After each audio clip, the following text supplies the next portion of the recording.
السلام علیکم۔ بصیرت میڈیا کے معزز ناظرین اور پیارے دوستو، میں امید کرتا ہوں کہ آپ سبھی لوگ خیر و عافیت سے ہوں گے اور اللہ تبارک و تعالی آپ تمام احباب کو ہمیشہ اسی طرح ہنستا مسکراتا اور خوش و خرم رکھے۔ آپ کی زندگیوں میں، آپ کے اہل و عیال میں اور آپ کے رزق میں بے پناہ برکتیں عطا فرمائے۔ دوستو، آج کی اس انتہائی اہم اور تفصیلی ویڈیو میں، جو کہ خاص طور پر ان لوگوں کے لیے تیار کی گئی ہے جو اپنا کاروبار کرتے ہیں یا مستقبل میں کوئی نیا بزنس شروع کرنے کا ارادہ رکھتے ہیں، میں آپ کو بزنس، کاروبار اور تجارت کے چند ایسے عظیم الشان، آزمودہ اور بے مثال اصول بتانے جا رہا ہوں جو دنیا کے ہر چھوٹے بڑے بزنس مین اور ہر تاجر کے لیے کامیابی کی سب سے بڑی کنجی ہیں۔ اور یاد رکھیے گا کہ یہ کوئی میرے بنائے ہوئے آج کے دور کے کسی موٹیویشنل اسپیکر کے یا کسی عام دنیاوی ماہر معاشیات کے بتائے ہوئے اصول نہیں ہیں، بلکہ یہ اس عظیم ہستی کے اصول ہیں جو تاریخ انسانی کے سب سے بڑے اور کامیاب ترین تاجر گزرے ہیں،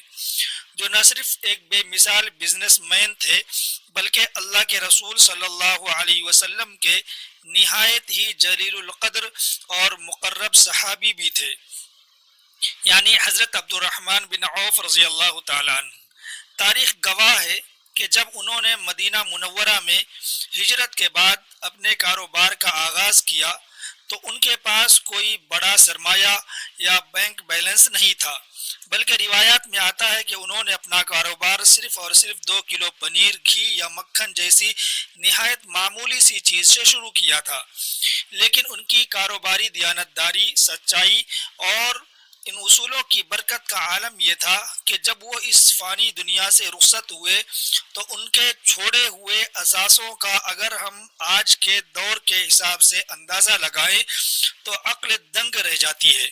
ان کے وہ موٹے موٹے اثاثے جنہیں گنا جا سکتا تھا، ان میں صرف اور صرف سونا، خالص سونا 1 ارب 10 کروڑ 20 لاکھ تولے کے قریب تھا۔ اس کے علاوہ مدینہ اور اس کے اطراف میں ان کی ہزاروں بے تحاشا قیمتی جاگیریں اور زمینیں تھیں، ہزاروں کی تعداد میں ان کے پاس اعلیٰ نسل کی بھیڑ بکریاں تھیں اور ہزاروں ہی کی تعداد میں قیمتی تجارتی اونٹ، گھوڑے اور بے شمار غلام ان کی ملکیت میں تھے۔ لیکن ان کی سب سے بڑی اور حیران کن خوبی یہ تھی کہ وہ آج کے دور کے دنیا دار لوگوں اور سرمایہ داروں کی طرح مال کو جمع کرنے، سینت سینت کر رکھنے، تجوریاں بھرنے یا بینک بیلنس بڑھانے پر یقین نہیں رکھتے تھے۔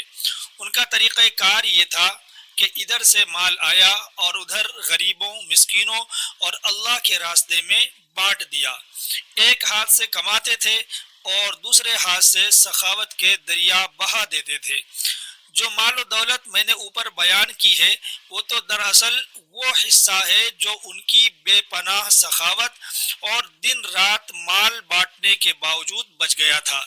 یعنی یہ صرف ان کے بچ جانے والے مال کا ایک سرسری سا حساب ہے۔ اور ان سب باتوں سے بڑھ کر جو سب سے زیادہ رشک کرنے والی اور عظیم بات ہے وہ یہ ہے کہ دنیا میں اتنی بے پناہ دولت اور اربوں خربوں کا مال کمانے کے باوجود اور اتنی بڑی اور وسیع و عریض تجارتی سلطنت قائم کرنے کے باوجود وہ اپنے ساتھ اس دنیا سے سیدھا جنت کا ٹکٹ بھی لے کر گئے، اور یہ بشارت انہیں کسی عام انسان نے نہیں بلکہ خود امام الانبیاء، خاتم النبیین حضرت محمد مصطفیٰ صلی اللہ علیہ وسلم نے اپنی زبان مبارک سے دی تھی کہ وہ ان 10 خوش نصیب صحابہ کرام یعنی عشرہ مبشرہ میں سے ہیں جنہیں دنیا میں ہی جنت کی ضمانت دے دی گئی تھی۔ حضرت عبد الرحمن بن عوف رضی اللہ تعالیٰ عنہ اپنی اس عظیم الشان اور بابرکت زندگی کے ذریعے قیامت تک آنے والے تمام تاجروں، دکانداروں اور بزنس مین حضرات کو ایک ایسا روشن اور واضح راستہ دکھا گئے، ایک ایسا سبق دے گئے کہ انسان کس طرح دنیاوی تجارت میں حلال مال کمانے کے ساتھ ساتھ اپنی آخرت اور جنت بھی کما سکتا ہے۔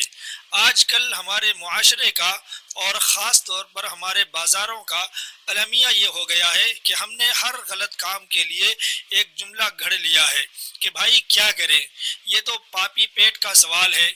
پیٹ کی خاطر سب کچھ کرنا پڑتا ہے۔ اور اس نام نہاد پاپی پیٹ کے آڑ میں ہم نے ہر قسم کے ناجائز، حرام اور دھوکہ دہی پر مبنی کاموں کو اپنے لیے حلال اور جائز سمجھ لیا ہے۔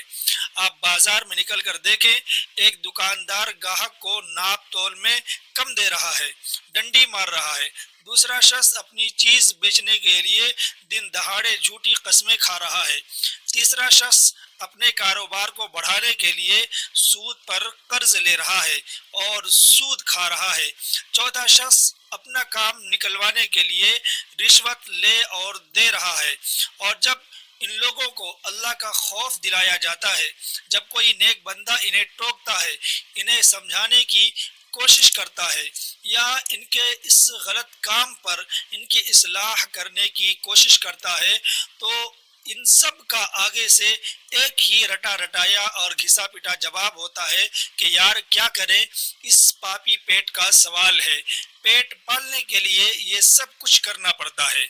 ذرا سوچنے کا مقام ہے کہ جس پیٹ کو ہم خود اپنے منہ سے پاپی یعنی گنہگار کہہ رہے ہیں، اس کا سیدھا سا مطلب تو یہی ہوا کہ اگر پیٹ پاپی ہے تو جو لقمہ، جو غذا اور جو رزق ہم اس کے اندر بھر رہے ہیں، جو اس میں جا رہا ہے، وہ بھی سراسر پاپ، گناہ اور حرام کا ہی ہوگا۔ اسی لیے تو اسے پاپی پیٹ کا نام دے دیا گیا ہے۔ آج کل بزنس کی مجبوریوں اور تجارت کے تقاضوں کے نام پر ہر دو نمبری، ہر دھوکے اور ہر جھوٹ کو ہمارے لیے بالکل جائز اور نارمل ٹھہرانے کی ایک مذموم کوشش کی جاتی ہے۔ لوگ بڑی ڈھٹائی سے کہتے ہیں کہ بھائی یہ تو بزنس ہے اور کاروبار میں تو یہ سب کچھ کرنا ہی پڑتا ہے، اس کے بغیر تو آج کل گزارا ہی نہیں۔ اگر کسی کو پرانا یا خراب مال دے کر دھوکہ دے دیا جائے اور کوئی پوچھے کہ تم نے یہ کیا کیا، تو آگے سے جواب ملتا ہے، ارے بھائی کیا کرتے، آج کل مارکیٹ کا رجحان ہی ایسا ہے، بزنس ہی ایسا ہو گیا ہے۔ اگر کوئی کہے کہ آپ اپنے مال کی تعریف میں اتنا صریح جھوٹ کیوں بول رہے ہیں، تو فوراً جواب آتا ہے، بھائی بزنس ہے، مارکیٹنگ کرنی پڑتی ہے، جھوٹ کے بغیر تو آج کل کوئی چیز بکتی ہی نہیں۔ لیکن ذرا ٹھہریں اور پلٹ کر حضرت عبد الرحمن بن عوف رضی اللہ تعالی عنہ کی اس مبارک اور عظیم ہستی کی طرف دیکھیں، جن کا سونا 1 ارب 10 کروڑ 20 لاکھ تولے تھا، اور یہ اس زمانے کی بات ہے جب آج جیسی جدید ٹیکنالوجی، ملٹی نیشنل کمپنیاں اور گلوبل مارکیٹنگ کے تصورات بھی نہیں تھے۔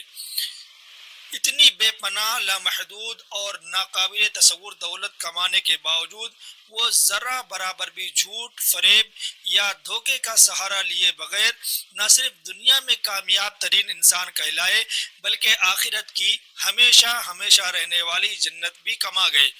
آخر وہ کیا راز تھا؟ کیا تھے وہ 3 عظیم الشان اور سنہری اصول جنہیں اپنا کر آج کا ہر چھوٹے سے چھوٹا دکاندار اور بڑے سے بڑا بزنس مین بھی دنیا میں حلال اور پاکیزہ مال بھی کما سکتا ہے اور اپنے رزق میں بے پناہ برکت بھی حاصل کر سکتا ہے اور آخرت میں جنت کا حقدار بھی بن سکتا ہے؟ ایک مرتبہ جب حضرت عبد الرحمن بن عوف رضی اللہ تعالی عنہ سے کسی نے نہایت حیرت سے پوچھا کہ اے صحابی رسول، آپ کے اس قدر پھیلے ہوئے بزنس، آپ کی اس بے مثال تجارتی ترقی اور آپ کے مال میں اس قدر حیران کن برکت کا آخر کیا راز ہے؟ آپ نے یہ سب کیسے حاصل کیا؟ براہ کرم ہمیں بھی وہ گر بتائیں تاکہ ہم بھی آپ اپنی تجارت میں کامیاب ہو سکیں۔ تو اس موقع پر حضرت عبد الرحمن بن عوف رضی اللہ تعالی عنہ نے اپنے وہ 3 تاریخی اصول بیان فرمائے جو آج کے ہر بزنس مین کو سونے کے پانی سے لکھ کر اپنی دکان اور دفتر میں سجا لینے چاہیے۔ انہوں نے فرمایا، اے پوچھنے والے، دھیان اور توجہ سے میری بات سننا۔ میں اپنی تجارت میں ہمیشہ صرف 3 اصولوں پر سختی سے عمل کرتا ہوں اور یہی میری کامیابی کا راز ہے۔ میرا پہلا اصول یہ ہے کہ میں زندگی میں کبھی بھی کوئی مال ادھار نہیں خریدتا، یعنی میں مال خریدنے کے لیے کبھی کسی سے قرض نہیں لیتا، کبھی کوئی لون یا سود پر مبنی سرمایہ نہیں اٹھاتا اور کبھی بھی کریڈٹ پر مارکیٹ سے مال نہیں اٹھاتا۔ جو میرے پاس نقد موجود ہوتا ہے میں اسی کے مطابق اپنی چادر دیکھ کر پاؤں پھیلاتا ہوں اور صرف نقد مال خریدتا ہوں۔ میرا دوسرا اصول یہ ہے کہ جس طرح میں ادھار مال خریدتا نہیں، بالکل اسی طرح میں کبھی بھی اپنا مال ادھار بیچتا بھی نہیں ہوں۔ میری تجارت مکمل طور پر نقد کی بنیاد پر ہوتی ہے۔ ہاں، اگر کبھی کوئی انتہائی غریب، مسکین یا ضرورت مند میرے پاس آ جائے جسے واقعی اس چیز کی سخت ضرورت ہو اور اس کے پاس پیسے نہ ہوں، تو میں اسے ادھار دینے اور کھاتوں میں الجھنے کے بجائے وہ چیز محض اللہ کی رضا کی خاطر اور اللہ کے نام پر ایسے ہی مفت میں صدقہ کر دیتا ہوں۔ اور میرا تیسرا اور سب سے اہم اصول یہ ہے کہ میں کبھی بھی کل کی امید پر یا مستقبل میں زیادہ منافع کے لالچ میں اپنے مال کو گوداموں میں روک کر یا ذخیرہ کر کے نہیں رکھتا۔ میں اس انتظار میں مال ڈمپ نہیں کرتا کہ مارکیٹ میں شارٹیج ہوگی، ریٹ بڑھے گا، مہنگا ہوگا تو تب نکالوں گا۔ اگر مجھے میرے مال پر آج کے دن صرف 1 روپیہ بھی جائز اور حلال نفع مل رہا ہو اور مجھے یہ پکی اور 100% یقین دہانی ہو کہ اگر میں اسی مال کو کل تک روک لوں تو مجھے 1 روپے کے بجائے 10 روپے یا 100 روپے نفع ملے گا، تب بھی میں لالچ میں نہیں آتا اور کل کا انتظار کیے بغیر آج ہی اسی 1 روپے کے نفع پر اپنا مال بیچ دیتا ہوں۔ میں اپنے رب کی عطا کردہ آج کی تھوڑی سی برکت کو کل کے زیادہ منافع کے لالچ پر ترجیح دیتا ہوں۔ حضرت عبد الرحمن بن عوف رضی اللہ تعالی عنہ نے مزید فرمایا کہ یہی وہ 3 بنیادی اور سنہری اصول ہیں جن پر میری پوری تجارتی سلطنت کھڑی ہے۔ میں پوری دیانتداری سے یہی 3 کام کرتا ہوں اور اسی سچائی، قناعت اور اصول پسندی کی وجہ سے اللہ تبارک و تعالیٰ کی ذات نے میرے چھوٹے سے کاروبار میں، میرے بزنس میں اور میری تجارت میں مجھے وہ بے مثال ترقی، وہ عروج اور وہ برکت عطا فرمائی ہے جس پر دنیا رشک کرتی ہے۔ اگر ہم آج کے اس جدید اور پرفتن دور میں اپنے کاروباری حالات کا گہرائی سے جائزہ لیں تو ہمیں بخوبی اندازہ ہو جائے گا کہ ہمارے بزنس کے ترقی نہ کرنے، دکانوں پر گاہکوں کے نہ آنے، مال میں برکت کے اڑ جانے اور دن رات کی ٹینشن اور ڈپریشن کی سب سے بڑی وجہ ہی یہی ہے کہ ہم نے ان نبوی اور صحابہ کرام رضی اللہ عنہم کے بتائے ہوئے اصولوں کو یکسر فراموش کر دیا ہے۔ آج ہمارے دیوالیہ ہونے کی سب سے بڑی وجہ یہ ہے کہ ہم اپنی حیثیت سے بڑھ کر ادھار پر مال مارکیٹ سے اٹھاتے ہیں یا پھر بینکوں سے بھاری بھرکم لون لے کر اور اس پر ظالمانہ سودا ادا کر کے اور اس پر ظالمانہ سود ادا کر کے کاروبار شروع کرتے ہیں۔ سود جس کے بارے میں اللہ اور اس کے رسول کا واضح اعلان جنگ ہے، ہم اسے اپنے کاروبار کی بنیاد بنا لیتے ہیں، تو پھر ایسے کاروبار میں برکت کیسے آ سکتی ہے؟ پھر ہم دوسری سب سے بڑی احمقانہ اور خطرناک غلطی یہ کرتے ہیں کہ مارکیٹ میں اپنا نام بنانے یا سیلز بڑھانے کے چکر میں وہی مال اندھا دھند لوگوں کو ادھار بیچنا شروع کر دیتے ہیں۔ اور اس سے بھی بڑی جہالت اور غفلت کی بات یہ ہے کہ بہت ساری جگہوں پر لاکھوں اور کروڑوں روپے کا ادھار دیتے وقت کوئی معمولی سی تحریر یا لکھا پڑھی بھی نہیں کی جاتی، محض زبانی کلامی اور بھروسے پر معاملات چلائے جا رہے ہوتے ہیں، حالانکہ شریعت اسلامیہ کا بالکل واضح حکم ہے اور یہ نبی کریم صلی اللہ علیہ وسلم کی مؤکد سنت ہے۔ بلکہ قرآن مجید کی سب سے طویل آیت المدائنہ میں اللہ تعالیٰ نے خاص طور پر یہ حکم دیا ہے کہ جب بھی تم آپس میں ادھار کا کوئی بھی لین دین یا معاملہ کرو تو اسے لازمی طور پر لکھ لیا کرو، اور ہر معاملے کو دو قابل اعتبار مسلمان گواہوں کے سامنے اور ان کی موجودگی میں طے کیا کرو تاکہ بعد میں کوئی مکر نہ سکے۔ لکھا پڑھی کرنا بے حد ضروری ہے، چاہے وہ لین دین کی رقم کتنی ہی چھوٹی کیوں نہ ہو یا کتنی ہی بڑی کیوں نہ ہو، چاہے تمہارا سگا بھائی ہی کیوں نہ ہو۔ لیکن آج ہمارا حال اور ہمارا کاروباری ماڈل کیسا ہو چکا ہے؟ ہمارا معاملہ بس یہ رہ گیا ہے کہ ہم نے ہول سیلر سے ادھار لیا، ادھر سے ادھار پکڑا اور بغیر سوچے سمجھے مارکیٹ میں ریٹیلز کو ادھار بیچ دیا۔ اب ذرا تصور کریں کہ اس چین ری ایکشن کا، کہ جس دکان یا پارٹی کو آپ نے مال دیا تھا اگر اس نے آپ کی پیمنٹ روک لی، آپ کو لٹکا دیا، ٹال مٹول شروع کر دی، تو لازمی بات ہے کہ آپ کی بھی مارکیٹ میں ساکھ خراب ہوگی، اور آپ نے پیچھے جس بڑے ڈیلر یا فیکٹری سے مال اٹھایا تھا آپ اس کو پیمنٹ نہیں دے پائیں گے اور مجبوراً اس کو لٹکا دیں گے۔ اس طرح یہ سارا ادھار کا اور بغیر لکھا پڑھی کا معاملہ ایک ایسے خونی چکر میں تبدیل ہو جاتا ہے جہاں سارے کے سارے لین دین بری طرح پھنس جاتے ہیں، اور پھر اس کے نتیجے میں کیا ہوتا ہے؟ وہی جس کا مشاہدہ آج ہم ہر مارکیٹ میں کر رہے ہیں کہ پارٹیز کے درمیان لڑائی جھگڑے، گالم گلوچ، فتنے فساد، تھانے کچہری کے چکر، کورٹ اور مقدموں کی طویل اور تھکا دینے والی پیشیاں۔ انسان اپنا اصل کام اور بزنس چھوڑ کر انہی چکروں میں خوار ہوتا رہتا ہے، اور ان سب چیزوں کا سب سے بڑا اور بھیانک نقصان یہ ہوتا ہے کہ مارکیٹ میں آپ کی ساکھ، آپ کی ریپوٹیشن اور آپ کا پورا نام مٹی میں مل جاتا ہے، نام مکمل طور پر خراب ہو جاتا ہے۔ اور بزنس کی دنیا کا یہ سب سے بڑا اور اٹل اصول ہے کہ ایک بار جب کسی تاجر کا نام اور اس کا اعتبار مارکیٹ میں خراب ہو گیا تو پھر سمجھیں کہ سب کچھ ہی خراب ہو گیا اور اس کی دکان بڑھ گئی، کیونکہ مارکیٹ، بازار اور تجارت کی دنیا میں انسان کی شکل یا اس کا لباس نہیں چلتا، بلکہ وہاں صرف اور صرف اس کی زبان چلتی ہے، اس کا وعدہ اور اس کا اعتبار چلتا ہے۔ جو تاجر، جو بزنس مین اپنی زبان کا پکا ہوتا ہے، جس کا وعدہ پتھر کی لکیر ہوتا ہے اور جس کا مارکیٹ میں ایک اچھا، ایماندار اور سچا نام ہوتا ہے، تو پھر چاہے اس کے پاس سرمایہ کم ہی کیوں نہ ہو، اس کے لیے ترقی اور کامیابی کے راستے خود بخود کھلتے چلے جاتے ہیں،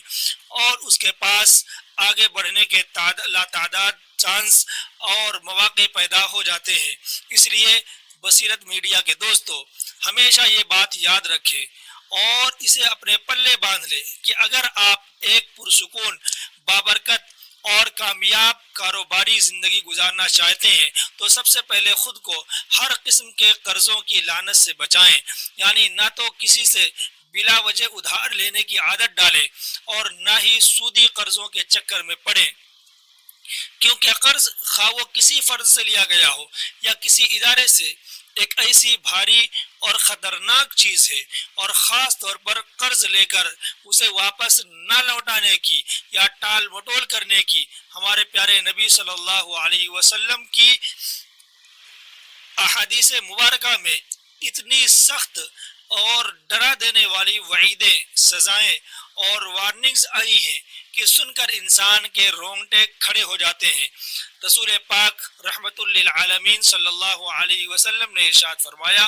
کہ یقیناً قرض ایک ایسا بوجھ ہے کہ اس کی ادائیگی نہ ہونے کی وجہ سے ایک سچے اور پکے مومن بندے کا بھی جنت میں داخلہ روک دیا جاتا ہے، یہاں تک کہ وہ اس کا قرض چکا دیا جائے۔ اسی طرح حدیث کے ذخیرے میں ایک واقعہ ملتا ہے کہ ایک مرتبہ آپ صلی اللہ علیہ وسلم نے فجر کی نماز ادا کرنے کے بعد مسجد نبوی میں موجود صحابہ کرام سے مخاطب ہو کر فرمایا کہ اے لوگوں سن لو کہ تمہارا ایک ساتھی جو انتقال کر گیا ہے، محض اپنا دنیاوی قرض ادا نہ کرنے کی وجہ سے اور اس کے ذمے لوگوں کا پیسہ باقی ہونے کی وجہ سے جنت کے دروازے پر اسے اندر جانے سے سختی سے روک دیا گیا ہے۔ اب اگر تم لوگ اپنے اس بھائی کا بھلا چاہتے ہو تو یا تو تم اسے اسی حال میں چھوڑ دو کہ وہ جہنم کے عذاب میں چلا جائے، یا پھر تم سب مل کر یا کوئی ایک اس کی طرف سے اس کا وہ باقی ماندہ قرضہ ادا کر کے اسے اس عذاب سے نجات دلاؤ اور اسے جنت میں داخل کروا دو۔ یہ سننا تھا کہ اللہ کے رسول صلی اللہ علیہ وسلم کے ایک جانثار صحابی فوراً اپنی جگہ سے کھڑے ہوئے اور انہوں نے بغیر کسی ہچکچاہٹ کے اس مرنے والے شخص کا سارا قرض اپنے ذمے لے کر اسی وقت ادا کر دیا، جس کے بعد اس شخص کی روح کو سکون اور جنت کا پروانہ نصیب ہوا۔ اسی طرح ایک اور انتہائی لرزہ خیز حدیث پاک میں آپ صلی اللہ علیہ وسلم نے جہاد اور شہادت کے عظیم مرتبے کا ذکر کرتے ہوئے فرمایا کہ اللہ تبارک و تعالی میدان جنگ میں شہید ہونے والے شخص کے خون کا پہلا قطرہ زمین پر گرنے سے پہلے ہی اس کے تمام پچھلے گناہ، اس کی ساری خطائیں اور لغزشیں مکمل طور پر معاف کر دیتا ہے، وہ اللہ کا محبوب بن جاتا ہے۔ مگر یاد رکھو کہ شہید کا بھی اگر کسی بندے کے ذمے کوئی قرض باقی ہے تو اللہ تعالیٰ اس قرض کو معاف نہیں کرتا، وہ حق العباد ہے اور وہ اسے ہر حال میں ادا کرنا پڑتا ہے، یا پھر قرض دینے والا خود اپنی مرضی سے اسے معاف کرے۔ اندازہ لگائیں شہادت جیسا عظیم ترین عمل اور درجہ بھی قرض کے بوجھ کو ختم نہیں کر سکتا، تو ہم اور آپ جیسے عام اور گنہگار تاجروں کا آخر کیا بنے گا جو لاکھوں کا مال ادھار لے کر ہڑپ کرنے کی سوچتے ہیں اور آخر میں قرض کے حوالے سے ہی ایک اور انتہائی اہم کام کی اور سنہری حدیث بھی اپنے ذہنوں میں نقش کر لے۔ آقا دو جہاں سرور کونین رسول پاک صلی اللہ علیہ وسلم نے فرمایا کہ اگر کوئی شخص کسی مجبوری کے تحت کسی دوسرے انسان سے اس خالص اور سچی نیت کے ساتھ قرض لیتا ہے کہ وہ اسے ہر حال میں وقت پر اور ایمانداری سے واپس لوٹائے گا، اس کے دل میں ادائیگی کی سچی تڑپ ہوتی ہے، تو پھر اللہ تعالی جو دلوں کے حال جاننے والا ہے وہ اپنے غیب کے خزانوں سے اس شخص کی مدد فرماتا ہے اور اس کے لیے اس قرض کو ادا کرنے کی ایسی حیران کن شکلیں، ایسی غیبی صورتیں اور ایسے بابرکت اسباب پیدا فرما دیتا ہے کہ اسے خود بھی پتہ نہیں چلتا کہ اس کا بوجھ کیسے اتر گیا۔ لیکن اس کے برعکس اگر کوئی شخص اس بدنیتی اور اس فراڈ اور اس دھوکے کی نیت کے ساتھ کسی سے ادھار یا قرض لیتا ہے کہ وہ اس کا پیسہ مار لے گا، اس کا مال ہڑپ کر جائے گا یا اسے ذلیل کر کے اور عدالتوں کے چکر کٹوا کر مارے گا، تو پھر یاد رکھنا اللہ تعالیٰ کی لاٹھی بے آواز ہے۔ اللہ تعالیٰ اس دھوکے باز شخص کا وہ مال، اس کا وہ بزنس، اس کا وہ پورا کا پورا کاروبار اور اس کی دنیا و آخرت غرضے کے سب کچھ عبرتناک طریقے سے برباد اور تباہ و برباد کر دیتے ہیں اور اس کے مال سے برکت ہمیشہ کے لیے اٹھا لی جاتی ہے۔ اس لیے اے میرے بزنس مین اور تاجر بھائیوں، ہمیشہ اپنے دلوں کو صاف رکھیں، اپنی نیتوں میں کھوٹ نہ آنے دیں، اپنی نیتیں 100% خالص اور صاف رکھیں۔ جو کمائے اس میں سے اپنے مال کی زکوٰۃ، جو کہ اسلام کا ایک بنیادی اور اہم ترین رکن ہے، اسے بالکل وقت پر اور پائی پائی کا حساب کر کے مستحقین تک پہنچایا کرے، اور اس کے علاوہ بھی حسب توفیق روزانہ کی بنیاد پر غریبوں اور مسکینوں کو ہمیشہ صدقے اور خیرات دیا کرے، کیونکہ صدقہ مال کو کم نہیں کرتا بلکہ مال کی حفاظت کرتا ہے اور اسے بڑھاتا ہے۔ اگر آپ ان باتوں پر عمل کریں گے تو پھر دیکھیے گا اپنے کاروبار اور تجارت کی حیران کن برکت کہ آپ کو اپنا حلال اور پاکیزہ مال رکھنے اور سنبھالنے کے لیے کوئی جگہ نہیں ملے گی انشاءاللہ تعالی۔ اللہ تعالیٰ آپ کو اتنا نوازے گا۔ اور ہاں، ایک بار پھر اس بات کو دہرانا چاہوں گا کہ اگر آخر میں کسی انتہائی مجبوری کے تحت اگر آپ کو کبھی کسی سے کوئی قرض یا ادھار لینا ہی پڑ جائے یا آپ خود کسی کے اصرار پر کسی کو قرض دے رہے ہوں تو خدا را اس کو اسی وقت تحریری شکل میں لازمی طور پر لکھ لیا کریں۔ ایک اسٹامپ پیپر یا کاغذ پر ساری شرائط اور واپسی کی تاریخ درج کر لیں اور دو مسلمان عاقل بالغ اور پرہیزگار گواہوں کے سامنے اس دستاویز پر دستخط کروائیں تاکہ آپ کی اور سامنے والے کی بات پکی اور تھکی ہو جائے اور مستقبل میں کسی بھی قسم کے فتنہ فساد، غلط فہمی اور شیطان کے وسوسوں سے مکمل طور پر بچا جا سکے۔ اور یہ جو میں نے اوپر حضرت عبد الرحمن بن عوف رضی اللہ تعالی عنہ کے جو سنہری بزنس اصول آپ کے سامنے تفصیل سے بیان کیے ہیں، یہ بات سچ ہے کہ دنیا میں ہر ایک کامیاب تاجر، ہر بزنس اور ہر بڑی کمپنی کے کچھ نہ کچھ اپنے وضع کردہ اصول، ضوابط اور رولز ضرور ہوتے ہیں جن پر چل کر وہ دنیاوی کامیابی حاصل کرتے ہیں، لیکن ایک سچے مسلمان کی حیثیت سے ہمارے سامنے ایک ایسے جلیل القدر، عظیم المرتبت اور عاشق رسول صحابی کے جو بے مثال اور شفاف اصول سامنے آئے ہیں، وہ یقیناً دنیا کے تمام جدید اور ماڈرن معاشی اصولوں سے کہیں بڑھ کر اور سب سے بڑے جامع اور بابرکت اصول ہے، کیونکہ یہ ان ہستیوں کے اصول ہیں جن کی تربیت خود وحی الہی اور صحبت نبوی میں ہوئی تھی۔ اسی لیے تو اللہ کے سچے رسول صلی اللہ علیہ وسلم نے اپنی امت کو ہدایت دیتے ہوئے یہ تاریخی اور ایمان افروز بات ارشاد فرمائی تھی کہ اصحابی کا نجوم، جس کا واضح مطلب یہ ہے کہ میرے صحابہ کرام، میرے یہ تمام کے تمام جانثار ساتھی اندھیری رات میں چمکنے والے روشن اور چمکدار ستاروں کی مانند ہیں۔ تم ان میں سے کسی بھی ستارے کی روشنی، اس کی سیرت، اس کے نقش قدم اور اس کے بتائے ہوئے راستے کی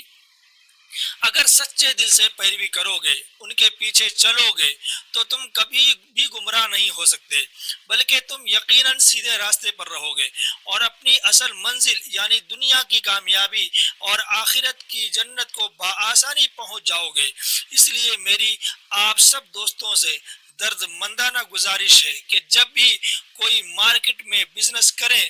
کوئی دکان چلائیں یا کوئی بھی تجارتی لین دین کرتے وقت ہمیشہ غیر ضروری ادھار لینے سے، قرضوں کے بوجھ تلے دبنے سے اور دوسروں کو بلا وجہ ادھار دے کر اپنا سرمایہ پھنسانے سے سختی سے بچو، اور سب سے بڑھ کر مارکیٹ میں مصنوعی مہنگائی پیدا کرنے کے لیے مال کو روکنے اور جمع خوری یعنی ذخیرہ اندوزی جیسی غلیظ اور حرام حرکت سے بھی مکمل طور پر بچو۔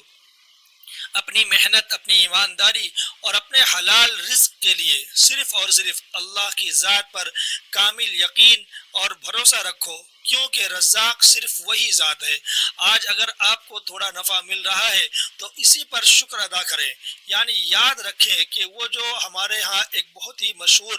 اور پرانی دیہاتی کہاوت بھی بولی جاتی ہے کہ ادھار کی بڑی اور موٹی مرغی کی امید میں بیٹھنے سے کہیں زیادہ بہتر اور اچھا نقد ملنے والا ایک چھوٹا سا انڈا ہوتا ہے۔ اس کا مطلب یہی ہے کہ آج کا یقینی نقد اور حلال کا چھوٹا نفع کل کے غیر یقینی ادھار اور بڑے منافع سے 1000 درجے بہتر ہے۔ آج اگر آپ کو تھوڑا سا بھی پیسہ کیش اور نفع نقد صورت میں مل رہا ہے تو فوراً اس کو قبول کریں اور اللہ کا شکر ادا کریں۔ لالچ اور جمع خوری کے گناہ سے اپنے آپ کو ہر حال میں بچائیے۔ اپنے مال کو کل کی زیادہ قیمت کے لالچ میں روکے رکھنے کے بجائے آج ہی جو ریٹ مناسب اور جائز مل رہا ہو اس پر فوراً بیچ دیجیے، کیونکہ کل کی خاطر مال کو گوداموں میں چھپانے اور ذخیرہ اندوزی کرنے سے اللہ کے رسول صلی اللہ علیہ وسلم نے ہمیں نہایت سختی کے ساتھ اور واضح الفاظ میں منع فرمایا ہے۔ آپ صلی اللہ علیہ وسلم کا فرمان ہے کہ جو شخص مسلمانوں کی مارکیٹ میں غلہ یا مال اس نیت سے روکے رکھتا ہے کہ جب قلت ہوگی، ریٹ بڑھے گا اور لوگ مہنگے داموں خریدنے پر مجبور ہوں گے، تب میں اسے مارکیٹ میں نکالوں گا اور اچھے بھاؤ کا انتظار کروں گا، تو ایسا شخص شریعت کی نظر میں انتہائی گنہگار، ملعون اور اللہ کی رحمت سے دور ہے۔ اسلام میں، قرآن میں اور حدیث میں اس ظالمانہ اور خود غرضانہ عمل کی نہایت سخت مناہی اور وعیدیں موجود ہیں۔ میری اللہ تبارک و تعالیٰ کی رحیم و کریم ذات سے دل کی گہرائیوں سے یہ دعا ہے، اور آپ سب بصیرت میڈیا کے ناظرین بھی میرے ساتھ آمین کہیں، کہ اللہ تعالی ہم سب مسلمانوں کو، ہمارے تمام تاجر بھائیوں کو اور ہر اس شخص کو جو رزق حلال کمانے کے لیے گھر سے نکلتا ہے، اس باوقار اور سچی تجارت کے ان تمام عظیم اصولوں پر عمل پیرا ہونے کی سچی توفیق نصیب فرمائے، جو اصول ہمیں براہ راست نبی کریم صلی اللہ علیہ وسلم کی احادیث مبارکہ سے سیکھنے کو ملتے ہیں، جو ہمیں حضرت عبد الرحمن بن عوف رضی اللہ تعالیٰ عنہ جیسے عظیم صحابہ کرام کی روشن سیرت سے حاصل ہوتے ہیں، اور جو ہماری پاکیزہ شریعت مطہرہ نے ہماری بھلائی، دنیاوی ترقی اور اخروی نجات کے لیے ہمیں عطا کیے ہیں۔ اللہ تعالی ہمارے رزق میں، ہمارے کاروبار میں، ہماری نیتوں میں اور ہماری تمام تر حلال اور جائز کوششوں میں اپنی بے پایاں رحمتوں اور برکتوں کا نزول فرمائے، اور ہمیں دنیا و آخرت دونوں جہانوں کی کامیابیوں اور کامرانیوں سے سرفراز فرمائے، آمین یا رب العالمین۔ السلام علیکم ورحمۃ اللہ وبرکاتہ۔